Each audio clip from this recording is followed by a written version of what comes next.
The president of the most transparent administration ever is pushing a secret trade bill that is creating some strange bedfellows.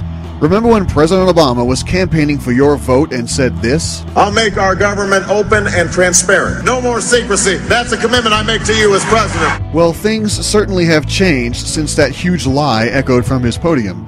Currently, he is trying to shove his Trans-Pacific Partnership trade deal down America's throat under a shroud of secrecy.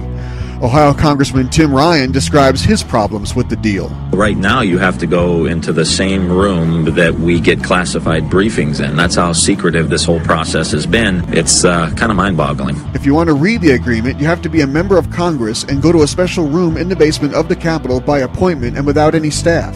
You'll be handed one section at a time and be watched as you read. You are not permitted to take any notes with you when you leave, nor are you permitted to discuss what you've read with anyone.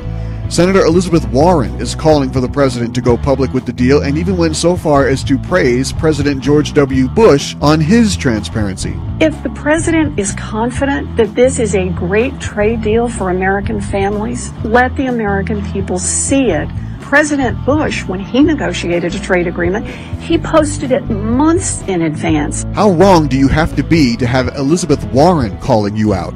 Oddly enough, Obama's strongest supporter seems to be the likes of Orrin Hatch and Marco Rubio, leaving conservatives to wonder what on earth is going on with this deal that the Rhino establishment Republicans are for it and the Democrats are mostly against it. The fact that Obama wants it, says it's a good thing, and is doing his best to keep it from the American people ought to be enough to tell you that it's not good for the country.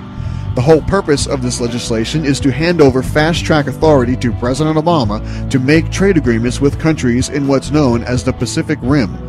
So the president who ran promising to reverse consolidating authority in the executive branch wants full expedited power to do with these countries what he's trying to do in Iran. What could possibly go wrong?